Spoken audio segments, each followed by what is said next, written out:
Hello students, आज का हमारा टॉपिक है गॉस थ्योरम। तो बच्चों, गॉस थ्योरम क्या है, कहाँ पे एप्लीकेबल होती है, ये सब आज हम समझने वाले हैं। तो गॉस थ्योरम बेसिकली कनेक्टेड है किससे? इलेक्ट्रिक फ्लक्स से। गॉस थ्योरम किसी क्लोज सरफेस से पास होने वाले इलेक्ट्रिक फ्लक्स के बारे में आइडिया देती है। तो हमारे हिसाब से आपको पहले इलेक्ट्रिक फ्लक्स के बारे में पूरी जानकारी होनी चाहिए। तो जिन बच्चों को इलेक्ट्रिक फ्लक्स की अगर जानकारी कम है वो हमारा इससे पहले वाला लेक्चर इलेक्ट्रोस्टैटिक का देख सकते हैं। ठीक है, इलेक्ट्रिक फ्लक्स बाय गौरव मिश्रा टाइप कीजिए, आपको हमारा लेक्चर मिल जाएगा। तो बच्चों, इलेक्ट्रिक फ्लक्स तो बेसिक आइडिया हम लोगों को है ही क्या कि अगर कोई भी सरफेस है, मान लीजिए ये कोई भी सरफेस है, ठीक है, और इस सरफेस से एक इलेक्ट्रिक फील्ड ऐसे पास हो रही है। ये इलेक्ट्रिक फील्ड इस सरफेस से कुछ इस तरीके से पास हो रही है, ठीक है। और पहले तो इस सरफेस पर कोई एरिया वेक्टर सेलेक्ट करते हैं। मान लीजिए आपने कहा कि ये एरिया वेक्टर आपने सेलेक्ट किया। ये एरिया वेक्टर कहाँ गया? ये एरिया वेक्टर हमेशा आपको पता है परपेंडिकुलर टू द सरफेस। तो ये DA हमारा क्या हो गया? एरिया वेक्टर हो गया। जबकि E क्या हो गई? इलेक्ट्रिक फील्ड हो गई, ठीक है। सपोज कीजिए एरिया वेक्टर थीटा एंगल पर है इलेक्ट्रिक फील्ड से। तो इलेक्ट्रिक फ्लक्स मैथमेटिकली हम कैसे लिखते हैं कि d phi equal to E dot DA का इंटीग्रेशन, ठीक है। ये फार्मूला किसका है बच्चों? इलेक्ट्रिक फ्लक्स का है। किससे? किसी भी सरफेस से जाने वाला इलेक्ट्रिक फ्लक्स इस फार्मूले से कैलकुलेट किया जा सकता है। अब बच्चों, अगर बेसिक बात आप यहां पे ये देखिए कि इनक्लोज्ड सरफेस की हमको यहां पे जरूरत पड़ेगी, ठीक है। तो क्लोज सरफेस कौन सा होता है? तो कोई भी 3D सरफेस, कोई भी 3D डायग्राम जो होता है उसको हम बोलते हैं कि ये क्या है? क्लोज सरफेस, मतलब जिसका वॉल्यूम हो। जैसे स्फेयर, ये क्लोज सरफेस हो सकता है। क्यूब, इस तरीके से कोई भी सरफेस जिसका अपना वॉल्यूम हो, इसके अंदर क्या होना चाहिए? वॉल्यूम होना चाहिए। वो जरूरी नहीं कि रेगुलर वाला ही हो, इरेगुलर में भी हो सकता है। तो वो हो सकता है कि उसमें क्या होगा, ये एक क्लोज सरफेस की तरह काउंट किया जा सकता है। बच्चों, आपको एक बात का तो बेसिक आइडिया मैं पहले भी दे चुका हूं कि जो क्लोज सरफेस होता है उसका एरिया वेक्टर हमेशा आउटवर्ड होता है। जैसे यहां का इधर, ठीक है, यहां का एरिया वेक्टर इधर, इस सरफेस का एरिया वेक्टर इधर, यहां का इधर। अगर कोई स्फेरिकल सरफेस है तो इसका एरिया वेक्टर इधर, इस पॉइंट का एरिया वेक्टर इधर, इस पॉइंट का एरिया वेक्टर, यहां का एरिया वेक्टर इधर, यहां का एरिया वेक्टर इधर, यहां का एरिया वेक्टर इधर। मींस जो क्लोज सरफेस होता है उसका एरिया वेक्टर हमेशा किधर होता है? आउटवर्ड होता है।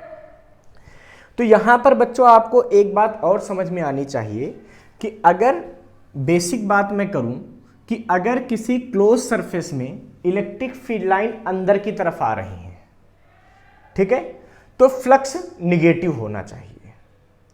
और अगर इलेक्ट्रिक फील्ड लाइन कभी उस सरफेस से बाहर निकलने, किसी क्लोज सरफेस से, तो उन लाइंस का फ्लक्स जो होगा वो पॉजिटिव कंसीडर करेंगे। क्यों बच्चों? जैसे मान लीजिए किसी भी सरफेस में आप देख लीजिए, मान लीजिए कि एक आपने क्यूब ले लिया, ठीक है, और क्यूब में कहीं से ये इलेक्ट्रिक फील्ड लाइन इस साइड से इंटर करे, ठीक है, और इस साइड से बाहर निकल जाए, ऐसा सपोज कर लीजिए। तो भाई यहां पे क्या हो रहा है? देखिए, इलेक्ट्रिक फील्ड इधर है और एरिया वेक्टर नीचे है। यहां पे क्या हो रहा है? इलेक्ट्रिक फील्ड इधर है और एरिया वेक्टर भी इधर है। मतलब इस साइड का आपका फ्लक्स कैसा बनना है भाई? हमने क्या पढ़ा अभी? E dot DA। तो E DA cos थीटा। अब चूंकि यहां पे इलेक्ट्रिक फील्ड यूनिफॉर्म है तो यहां पर E डॉट A भी डायरेक्ट हम लिख सकते हैं। तो यहां पे क्या आया? E डॉट A, मतलब ये आ गया EA cos थीटा। तो जब किसी क्लोज सरफेस में इलेक्ट्रिक फील्ड लाइन इंटर करेंगी, वहां पर इलेक्ट्रिक फील्ड और एरिया वेक्टर के बीच कैसा एंगल बनेगा? देखिए, इलेक्ट्रिक फील्ड इधर, एरिया वेक्टर नीचे, कैसा एंगल बन रहा है? ये ऑब्ट्यूस एंगल बनेगा हमेशा। ये क्या बनेगा? Obtuse, means greater than 90। और 90 प्लस थीटा के लिए कॉस थीटा की वैल्यू क्या होती है? 180 तक के लिए ये वैल्यू निगेटिव होती है। इसका मतलब इस सिचुएशन में फाई हमेशा क्या होगा, निगेटिव होगा। जबकि अगर यहां पे बात करो तो थीटा जो है वो हमेशा लेस देन 90 होगा। जैसे यहां पे तो 0 दिख रहा है, कोई और टाइप का सरफेस होगा तो कुछ और दिख सकता है। तो जब थीटा 90 से कम होगा तो फाई की वैल्यू हमेशा क्या होगी, पॉजिटिव होगी। इसका मतलब ये याद रखने वाली बात है कि अगर किसी क्लोज सरफेस में, ठीक है, इलेक्ट्रिक फील्ड लाइन इंटर कर रही है जहां से, उस साइड का फ्लक्स निगेटिव, जहां से बाहर निकल रही है उस साइड का फ्लक्स पॉजिटिव होता है। ठीक है, अब अगर मैं बेसिक एक और बात करूं यहां पे कि सपोज कर लूं कि एक प्लस क्यू चार्ज है यहां पे बच्चों, ये प्लस क्यू चार्ज है, ठीक है, और ये आपने एक सरफेस कंसीडर कर लिया, ठीक है, ये क्लोज सरफेस, और मैं सोचूं कि इससे कितना फ्लक्स पास होगा, इस क्यू चार्ज का इससे कितना फ्लक्स पास होगा। तो देखिए होगा क्या कि इसकी कुछ इलेक्ट्रिक फील्ड लाइन इधर बनेगी, कोई इधर बनेगी, कोई इधर बनेगी, कोई इधर जाएगी, ऐसा कुछ होगी। कहने का सेंस ये है कि जितनी इलेक्ट्रिक फील्ड लाइन इंटर करेंगी उतनी ही इलेक्ट्रिक फील्ड लाइन इस सरफेस से बाहर आएगी। और इलेक्ट्रिक फ्लक्स की बेसिक डेफिनेशन क्या थी, the number of electric field line passing through any surface is called electric flux. तो यहां से जितनी इलेक्ट्रिक फील्ड लाइन इंटर कर रही हैं, ठीक है, उतनी ही इलेक्ट्रिक फील्ड लाइन इधर से बाहर भी निकल रही है। इसका मतलब यह हुआ कि यहां पे जितना फ्लक्स निगेटिव होगा उतना ही फ्लक्स पॉजिटिव होगा। तो अगर हम बात करें कि इससे पास होने वाला नेट फ्लक्स कितना है, तो ये क्या होगा, 0 होगा। इस क्लोज सरफेस से बाहर रखे चार्ज की वजह से पास होने वाला नेट फ्लक्स क्या है, 0 होगा। अब अगर बच्चों हम गॉस थ्योरम पढ़ लेंगे तो ये चीज हमको करके नहीं देखनी पड़ेगी, ये हमको अपने आप पता चल जाएगा। ये कमाल है गॉस थ्योरम का। तो चलिए स्टार्ट करते हैं गॉस थ्योरम को। फ्लक्स का आपको बेसिक आइडिया मैंने दे दिया कि इलेक्ट्रिक फ्लक्स क्या होता है, ई डॉट डी ए होता है, ठीक है, और किसी क्लोज सरफेस में जहां से इलेक्ट्रिक फील्ड लाइन इंटर करती हैं वहां का फ्लक्स निगेटिव, जहां पे बाहर जाती हैं वहां का फ्लक्स पॉजिटिव। और किसी भी क्लोज सरफेस के बाहर अगर चार्ज रखा हो तो क्लोज सरफेस से पास होने वाला नेट फ्लक्स 0 हो जाता है। ये कुछ बेसिक आइडिया थे इलेक्ट्रिक फ्लक्स के जो यहाँ पर गॉस थ्योरम में यूज होने, वो मैंने आपको दे दिए। अगर आपको गॉस थ्योरम का और अच्छा कंटेंट चाहिए, आप और अच्छे से इसको जो है पढ़ना चाहते हैं, इसके कुछ न्यूमेरिकल्स ट्राई करना चाहते हैं, तो आप हमारा इससे पहले वाला वीडियो देख लीजिए। उसके लिए आप यूट्यूब पे टाइप कीजिए इलेक्ट्रिक फ्लक्स बाय गौरव मिश्रा। आपको वहाँ पे इलेक्ट्रिक फ्लक्स के बारे में बहुत सारी जानकारी और साथ ही साथ उसके न्यूमेरिकल्स मिल जाएंगे। ठीक है, तो ये बात क्लियर हो गई, इसको हटा दें, नोट कर लीजिए फटाफट। अब देखिए गॉस थ्योरम क्या कहती है। तो गॉस थ्योरम ये कहती है कि the net flux passing through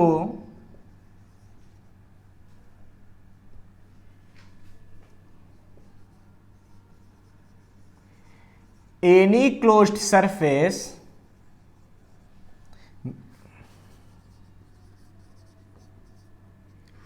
is 1/epsilon 0 times of total charge enclosed by the surface.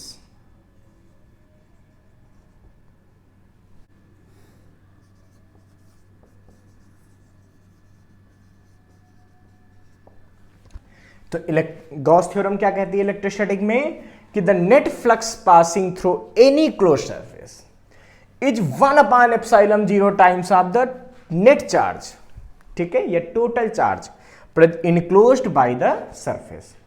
इसका मतलब क्या हुआ कि अगर कोई भी सरफेस है और इस सरफेस के अंदर क्यू चार्ज प्रेजेंट है, ठीक है, तो इस क्यू चार्ज की वजह से इस क्लोज सरफेस में, क्लोज का मतलब ये कोई 2D डायग्राम नहीं है, ये 3D डायग्राम है, ठीक है, तो किसी क्लोज सरफेस से पास होने वाला इससे नेट फ्लक्स फाई ये बराबर होता है Q/ε0 के।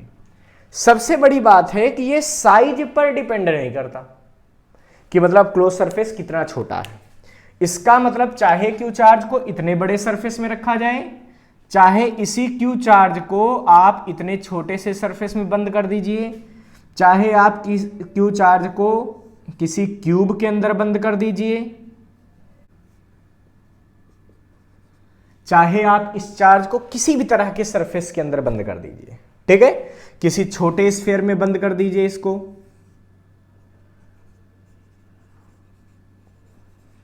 चाहे बड़े स्फीयर में बंद कर दीजिए, बट इस क्लोज सरफेस से, चाहे इससे बात की जाए चाहे इससे बात की जाए, जो नेट फ्लक्स पास होगा वो क्या होगा, Q अपान एप्सिलॉन जीरो। तो ये बात तो बहुत सिंपल सी है कि किसी क्लोज सरफेस से पास होने वाला नेट फ्लक्स उसमें प्रेजेंट चार्ज का 1 अपान एप्सिलॉन जीरो टाइम्स होता है, जहां पर एप्सिलॉन जीरो क्या है, ये permittivity of the free space और एयर होती है, और एप्सिलॉन जीरो की वैल्यू 8.85 इंटू 10 की पावर -12 कूलाम स्क्वायर पर न्यूटन मीटर स्क्वायर होती है। This is the value of electric flux passing through enclose surface. अब बच्चों बात हम यहां पे ये करते हैं कि अगर एक से ज्यादा चार्ज हो तो क्या करेंगे, तो लिखा हुआ है ना टोटल चार्ज, तो हम उसका टोटल चार्ज ले लेंगे। इसका मतलब ये हुआ कि अगर मान लीजिए कि किसी सरफेस के अंदर Q से कुछ कम या ज्यादा चार्ज हो तो हम क्या करेंगे,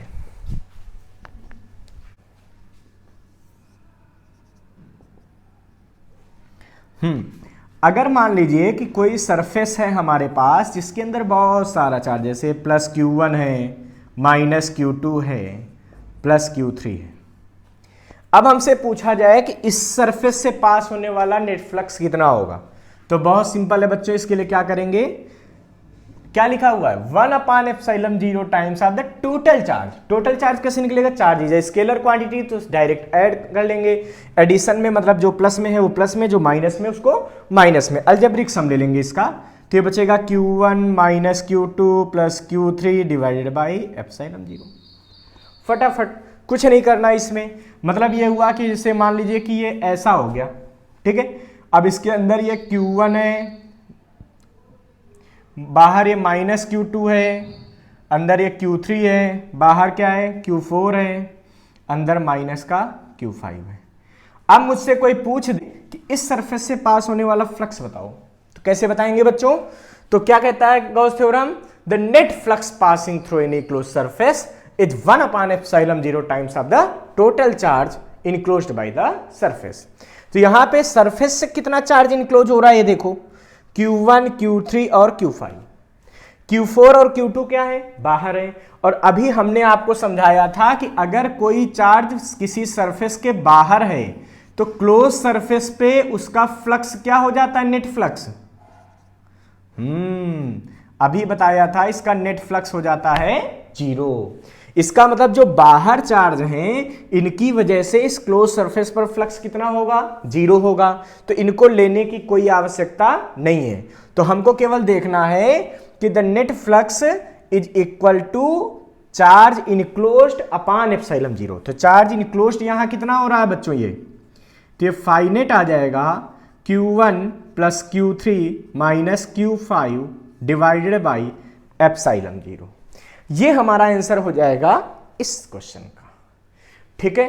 अच्छा, अब अगर एक से ज्यादा सरफेस हो तो हम कैसे करेंगे, इसको नोट कर लीजिए, पहले ये क्वेश्चन नोट कर लीजिए, फिर हम बताते हैं आपको कि एक से ज्यादा सरफेस होने पे क्या करेंगे। अब बच्चों जैसे एक से ज्यादा अगर सरफेस हुए तो क्या करेंगे, देखिए मान लेते हैं कि जैसे इस तरह से ये दो सरफेस हमको दे दिए गए, ठीक है। कुछ चार्ज यहाँ पे है प्लस का Q1, ये है प्लस Q2, ये है माइनस का Q3, ये है माइनस का Q4, ये है प्लस का Q5 और ये है माइनस का Q6। अब हमसे कहा जाए कि ये सरफेस अंदर वाला S1 है और बाहर वाला सरफेस S2 है। Find net flux from S1 and find net flux from S2। तो हम कैसे करेंगे, तो बच्चों जब फाई S1 करेंगे तो हमको ये देखना होगा, ठीक है, कि S1 से इनक्लोज्ड चार्ज, क्योंकि हमने क्या पढ़ा है, net flux is equal to Q enclosed upon epsilon 0, ठीक है, जो कि उसके अंदर है, इनक्लोज हो रहा, बंद हो रहा, इनसाइड। अब यहां पे बच्चों इस वन के इनसाइड कौन कौन सा चार्ज है, उनको ऐड कर लेंगे अपान एप्सिलॉन 0, यानी कि आ जाएगा Q1 minus Q3 plus Q2 minus Q6 divided by epsilon 0, केवल इसका लेंगे फ्लक्स, ठीक है। और जब हमको ये H2 सरफेस से चाहिए होगा फाई H2, तो हम क्या करेंगे बच्चों, अब क्या आ जाएगा यहां पे देखिए, ये आ जाएगा, तो H2 के अंदर तो देखिए ये Q4 कर लीजिए। अब देखिए H2 के अंदर तो देखिए क्या क्या आ रहा है, H2 के अंदर ये सारे चार्ज आ रहे हैं प्लस ये वाले भी आ रहे हैं। जब H2 से फ्लक्स निकालेंगे तो सबका सम करेंगे, मतलब सबका अलजेब्रिक सम करेंगे, तो क्या आएगा बच्चों, ये आएगा Q1 plus Q2 minus Q3, फिर ये माइनस Q6, फिर ये बाहर वाले भी दोनों जुड़ जाएंगे, यानी कि minus Q4 plus Q5 divided by epsilon not. ये वैल्यू आ जाएगी इलेक्ट्रिक फ्लक्स की, ठीक है, H2 से। इसका मतलब अगर एक से ज्यादा सरफेस हो तो हमको जिस सरफेस की वजह से हम फ्लक्स कैलकुलेट कर रहे हैं केवल उसी सरफेस को हमको देखना होगा, ठीक है।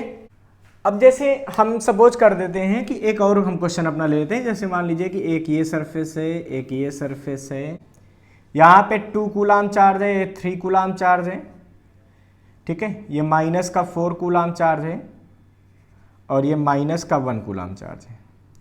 अब कोई मुझसे कहे कि ये S1 सरफेस से फ्लक्स बताओ और H2 से बताओ, तो हम इसको कैसे कर सकते हैं बच्चों।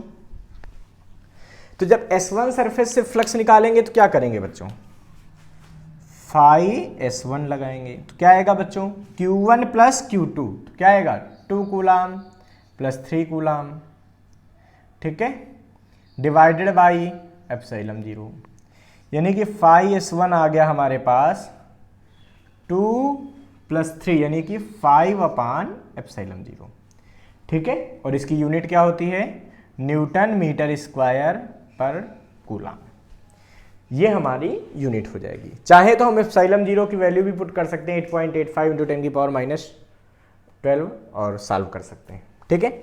इसी तरीके से अगर हमसे कोई पूछ दे फाई H2 क्या होगा, तो क्या करना पड़ेगा, तो हमको H2 के अंदर का फ्लक्स लेना पड़ेगा। देखिए ये जो बाहर चार्ज है ये अपना इसमें कंसीडर होगा ना इसमें, क्यों, क्योंकि जो चार्ज सरफेस के बाहर रखा होता है उसकी वजह से सरफेस पे नेट फ्लक्स क्या होता है, 0 होता है, इस वजह से। तो फाई H2 हमारे पास ये कितना आएगा, देखिए तो H2 के अंदर जितना अभी चार्ज आ रहा है, कितना चार्ज आ रहा है सोचिए, तो आ रहा है 2 coulomb, 2 plus 3 plus sorry minus का 4 डिवाइडेड बाई एप्सिलॉन 0, यानी कि फाई H2 हमारे पास आ गया 1 अपान एप्सिलॉन 0, ठीक है। हम चाहें तो एप्सिलॉन 0 को वैल्यू पुट करके आंसर फाइंड कर सकते हैं। तो ये हमारे कुछ बेसिक प्रॉब्लम्स हो गई। अब बच्चों हमको करना चाहिए प्रूविंग ऑफ गॉस थ्योरम। तो प्रूविंग ऑफ गॉस थ्योरम हम फॉर एनी सरफेस करेंगे, फॉर एनी क्लोज शेप। मतलब कुछ लोग क्या करते हैं, केवल स्फेरिकल सरफेस का जो है इंटीग्रेशन करके गॉस थ्योरम की प्रूविंग कर लेते हैं। बट अगर स्फेरिकल सरफेस ना हुआ तो आप उसकी प्रूविंग कैसे शो करेंगे, तो हम आपको दोनों मेथड बता देंगे, बाई एनी क्लोज सरफेस और बाई स्फेरिकल मेथड। तो स्फेरिकल वाला आप तभी कर सकते हैं जब वहां पे लिख के आए कि prove Gauss theorem by following strictly spherical surface. वरना अगर नॉर्मल आता है कि what is Gauss theorem, deduce its expression या इसको प्रूव कीजिए, तो आपको क्या करना पड़ेगा, फिर आपको फॉर एनी क्लोज सरफेस ही करना चाहिए, ठीक है। तो चलिए हम आपको दोनों मेथड बता देते हैं, आपको जो मेथड सही लगता है आप उससे भी सीख लीजिए, वैसे हम तो कहेंगे दोनों सीख लीजिए, ठीक है, क्योंकि नॉलेज जितनी ज़्यादा हो उतना ही अच्छा रहता है। हाँ तो बच्चों हम कंसीडर कर लेते हैं। देखिए बच्चों गॉस थ्योरम क्या होती है कि किसी भी क्लोज सरफेस से पास होने वाला नेट फ्लक्स उसमें प्रेजेंट चार्ज का 1/ε0 टाइम्स होता है, और आपको पता है फ्लक्स को हम लोग E.dA भी लिख सकते हैं। ये मैथमेटिकल फॉर्म है गॉस थ्योरम का। हम इस फॉर्म को क्या करेंगे, प्रूव करेंगे, और हम शो करेंगे कि फाइनेट की वैल्यू Q अपान एप्सिलॉन 0 है, जहां पर Q क्या है, value of charge enclose the surface. अब देखिए बच्चों, इसके लिए हम करते क्या हैं, हम सपोज कर लेते हैं कि कोई एक ऐसा सरफेस है, मैंने क्या बताया, अभी मैं आपको स्फेरिकल सरफेस का भी प्रूफ बता दूंगा, बट आपको यह भी प्रूफ पता होना चाहिए, ठीक है। तो बच्चों है क्या कि मान लेते हैं कि एक ये सरफेस है और इसके अंदर कोई भी चार्ज ये प्लस क्यू रखा हुआ है, ठीक है। अब इस प्लस क्यू चार्ज की वजह से हमको यहां पे नेट फ्लक्स पता करना है, ये 3D डायग्राम है, ठीक है। तो और नेट फ्लक्स को कितना प्रूव करना है, Q अपान एप्सिलॉन 0। तो भाई जब नेट फ्लक्स निकालना है तो पहले हम क्या करेंगे, एक छोटा सा सरफेस कंसीडर करेंगे। जैसे मान लेते हैं कि ये सरफेस हमने कंसीडर कर लिया, यहाँ पे ये एक स्मॉल सा सरफेस हमने कंसीडर कर लिया, वेरी स्मॉल। अच्छा, इस सरफेस का एरिया वेक्टर किधर जाएगा जरा सोचिए। तो किसी भी सरफेस का जो एरिया वेक्टर होता है वो क्या होता है, उस एरिया के परपेंडिकुलर आउटवर्ड 3D डायग्राम में। तो यहां का जो एरिया वेक्टर बनेगा वो तो बच्चों इस साइड जाएगा, डीए हो गया, ठीक है। इलेक्ट्रिक फील्ड यहां पे जो होगी प्लस चार्ज की वजह से वो कैसे होगी देखिए, तो ये डिस्टेंस मान लेते हैं r, ठीक है। तो इलेक्ट्रिक फील्ड किधर होगी, इस साइड होगी। अगर इलेक्ट्रिक फील्ड का आपको मैग्नीट्यूड चाहिए तो वो कितना होगा, 1 अपान 4 पाई एप्सिलॉन 0 Q अपान r स्क्वायर, ठीक है। ये इलेक्ट्रिक फील्ड हो गई। बच्चों अगर इलेक्ट्रिक फील्ड और एरिया वेक्टर के बीच का एंगल थीटा है, ठीक है, तो अगर आप बात करें इस जगह पे इलेक्ट्रिक फ्लक्स कितना होगा, इस छोटे से सरफेस का इलेक्ट्रिक फ्लक्स, तो हम लिखेंगे यहां पे इलेक्ट्रिक फ्लक्स पासिंग थ्रू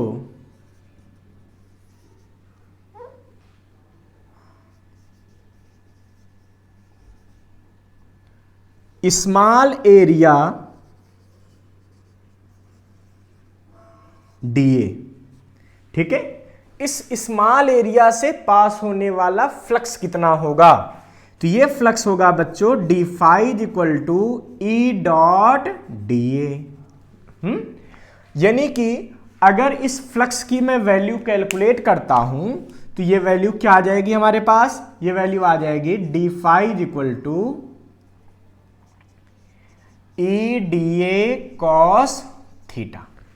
ऐसा करते हैं, ई की वैल्यू यहां पे पुट कर देते हैं, तो यही डी फाई हम क्या लिख सकते हैं बच्चों इसको, तो डी फाई को लिख सकते हैं 1 अपान 4 पाई एप्सिलॉन 0 Q अपान r स्क्वायर।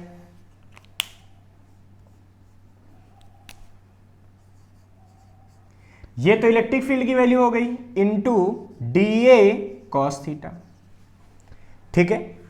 अब जरा ध्यान दीजिए कि अगर कोई एरिया वेक्टर r से थीटा एंगल पर होता है, ठीक है, तो वहां पे सॉलिड एंगल क्या होता था, ये सॉलिड एंगल।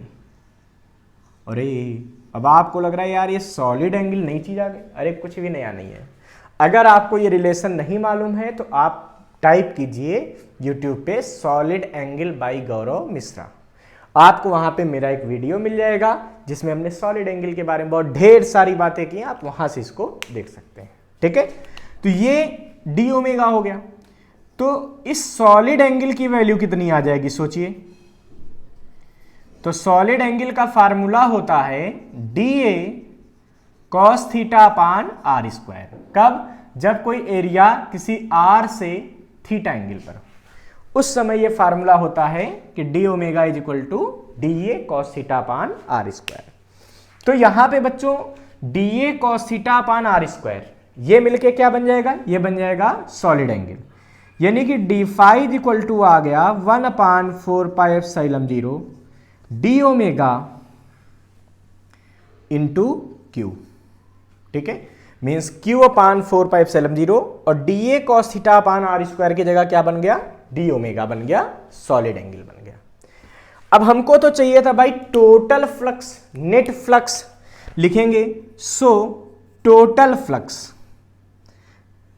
या नेट फ्लक्स, ठीक है, फ्रॉम क्लोज्ड सरफेस, ठीक है। तो क्लोज सरफेस के लिए क्या करेंगे, इसका सरफेस इंटीग्रल कर लेंगे, यानी कि ये आ जाएगा हमारे पास फाई नेट इज इक्वल, तो फाई नेट क्या हो जाएगा, surface integral of E dot d ए ये बन चुका है, यानी कि आ जाएगा Q upon 4 pi epsilon 0 d omega. सोचिए, हमने आपको समझा रखा है कि जो सॉलिड एंगल है, ठीक है, उसकी जो टोटल वैल्यू होती है, पूरा इंटीग्रेशन, कंप्लीट सॉलिड एंगल कितना होता है, तो आपको पता होना चाहिए कि कंप्लीट सॉलिड एंगल की वैल्यू 4 पाई होती है। इसकी भी प्रूविंग वहीं आपको मिल जाएगी, solid angle by Gaurav Mishra type कीजिए, आपको पूरी इंफॉर्मेशन मिल जाएगी, ठीक है। तो ये बच्चों आ गया डी ओमेगा। तो फाई नेट की वैल्यू क्या मिलेगी यहां पे, तो सोचिए Q upon 4 pi epsilon not D omega, तो इसकी वैल्यू क्या आ गई, देखिए 4 पाई, ये डी ओमेगा का इंटीग्रेशन क्या आ जाएगा 4 पाई। 4 पाई से 4 पाई क्या हो गए, कैंसिल हो गए। जब 4 पाई से 4 पाई कैंसिल हो गए तो फाई नेट की वैल्यू कितनी आ गई भाई, ये आ गई Q अपान एप्सिलॉन 0, यही तो Q था इसके अंदर, Q इनसाइड। तो इसका मतलब जो नेट फ्लक्स किसी क्लोज सरफेस से पास होता है उसकी वैल्यू क्या होती है, Q अपान एप्सिलॉन 0 होती है। तो बच्चों ये जनरल प्रूफ है जो बुक्स में दिया है और यही हमको सीखना चाहिए, ठीक है। एक अल्टरनेट मेथड भी होता है कि अगर सरफेस स्फेरिकल हो तो net flux Q upon epsilon 0 आता है। तो चलिए अब इसके बाद हम वो प्रूफ भी सीख लेते हैं, इसको आप नोट कर लीजिए। लेकिन बोर्ड एग्जाम के लिए सबसे आपको एक्यूरेट प्रूविंग यही रहेगी, नोट कर लीजिए। ये कब करेंगे, स्फेरिकली सिमेट्रिक, अगर ये दिया हो क्वेश्चन में कि आप स्फेरिकली सिमेट्रिक सरफेस से इसकी प्रूविंग कीजिए तो आप इसका प्रूव कर सकते हैं, ठीक है। इसके लिए बच्चों मान लेते हैं कि कोई एक प्लस क्यू चार्ज है, ठीक है, और ये किसी स्फेयर के सेंटर पर मौजूद है। अब यहां पे देखिए कंडीशन है कि ये स्फेयर के सेंटर पर ही होना चाहिए, इस स्फेयर की जो रेडियस है वो स्मॉल आर। अब बच्चों हमको इस स्फेयर से पास होने वाला नेट फ्लक्स निकालना है और ये शो करना है कि वहां गॉस थ्योरम यूजफुल है, मतलब net flux Q upon epsilon 0 होता है। तो हम कैसे करेंगे, तो बच्चों हमको पता है कि जो नेट फ्लक्स आएगा वो क्या आएगा, वो आएगा E डॉट डी ए, ठीक है। अब है क्या कि अगर यहां पे आप डी एरिया का लेंगे तो देखिए डी एरिया तो इधर जाएगा और इलेक्ट्रिक फील्ड भी इधर जाएगी। क्यों, पॉजिटिव चार्ज की वजह से इलेक्ट्रिक फील्ड क्या होती है, आउटवर्ड। तो इलेक्ट्रिक फील्ड भी आउटवर्ड और एरिया वेक्टर भी आउटवर्ड, दोनों सेम डायरेक्शन में होगी। कहीं भी आप ले लेंगे तो हर जगह वही बात बनेगी कि इलेक्ट्रिक फील्ड और एरिया वेक्टर दोनों क्या बनेंगे, सेम डायरेक्शन में बनेंगे, ठीक है। इसका मतलब यह हुआ कि इस पूरे सरफेस पर हर जगह इलेक्ट्रिक फील्ड और एरिया वेक्टर दोनों एक दूसरे से क्या होंगे, जीरो एंगल पर होंगे। इलेक्ट्रिक फील्ड और एरिया वेक्टर दोनों के बीच का एंगल क्या है बच्चों, जीरो है। इसका मतलब हम कह सकते हैं कि अगर हमको नेट फ्लक्स निकालना है, फाई नेट हमको कैलकुलेट करनी है, तो हम क्या लिख सकते हैं, E, ठीक है, और DA cos 0 डिग्री। क्यों, क्योंकि हर जगह इलेक्ट्रिक फील्ड और एरिया वेक्टर एक दूसरे के साथ क्या है, पैरेलल में है, 0 डिग्री पे है, इसलिए cos 0 आ जाएगा। cos 0 की वैल्यू क्या होती है, 1। अच्छा, इलेक्ट्रिक फील्ड हर जगह सेम क्यों है, क्योंकि स्फीयर के सेंटर पे जब चार्ज है तो हर जगह डिस्टेंस क्या हो जाएगी, r हो जाएगी। तो अगर इलेक्ट्रिक फील्ड निकालोगे तो क्या निकलेगी, 1/4 पे एप्सिलॉन 0 Q अपान r स्क्वायर। तो यहाँ भी वही, यहाँ भी वही, यहाँ भी वही, तो हर जगह इलेक्ट्रिक फील्ड क्या है, सेम है, इसलिए इलेक्ट्रिक फील्ड को एज ए कांस्टेंट यहाँ पे ट्रीट कर लेंगे। तो अब हमारे पास क्या वैल्यू आएगी जरा सोचिए, तो फाई नेट हो जाएगा हमारे पास, इलेक्ट्रिक फील्ड तो कांस्टेंट हो गई, इनटू DA, क्योंकि cos 0 की वैल्यू क्या हो गई बच्चों, 1 हो गई। अब देखिए Q चार्ज की वजह से r डिस्टेंस पर इलेक्ट्रिक फील्ड कितनी होगी, सोचिए। तो ये फार्मूला तुमको पता है, 1/4 पाई एप्सिलॉन 0 Q अपान r स्क्वायर। अच्छा, टोटल सरफेस एरिया कितना होगा, ये डी तो छोटा सा एरिया था, इंटीग्रेट कर दिया, पूरा एरिया लेना है हमको। अब कंप्लीट एरिया इसका कितना होता है, तो कंप्लीट एरिया होता है 4 पाई आर स्क्वायर। अगर ये सारी वैल्यू मैं यहां पुट कर दूं तो मुझे क्या मिलेगा, ये मिलेगा phi net is equal to E means 1/4 pi epsilon 0 q upon r square into d A का इंटीग्रेशन यानी कि 4 पाई आर स्क्वायर। ठीक है, देखिए हमको फाइनेट की वैल्यू क्या मिलेगी, देखिए ये टर्म इससे कैंसिल, ये टर्म इससे कैंसिल, तो फाइनेट हमारे पास बचा है Q अपान एप्सिलॉन 0। ठीक है, यह आ गया phi net is equal to Q upon epsilon 0। अब बच्चों ये गॉस थ्योरम की दूसरी प्रूविंग हो गई। ठीक है, दूसरे मेथड से इसकी प्रूविंग कर दी गई है, बट हम फिर भी कहेंगे अगर आप बोर्ड एग्जाम के लिए तैयार कर रहे हैं तो आप हमारी पहले वाली प्रूविंग वो ही तैयार करें। वो यूट्यूब पे थोड़ा कम लोगों ने करवाई है, बट आपको वही तैयार करनी चाहिए क्योंकि ज़्यादातर बुक्स में वो गिवन है। ठीक है, और हर सरफेस के लिए वो एप्लीकेबल है। सबसे बड़ी बात यह है कि जैसे ये तो सिमेट्रिकली स्फेरिकल है, अभी मतलब दे दिया जाए किसी भी मतलब इरेगुलर शेप के लिए गॉस थ्योरम प्रूव कीजिए तो आप फिर कर ही नहीं पाएंगे अगर यही मेथड केवल सीखेंगे, इसलिए आप उसको तैयार कर लीजिए। ठीक है बच्चों, आपको ये समझ में आ गया, बिल्कुल सही। अब बच्चों इसके कुछ न्यूमेरिकल्स हम लोग अपने नेक्स्ट लेक्चर में ट्राई करेंगे, तब तक आप पढ़ते रहिए हमारे साथ। Thank you.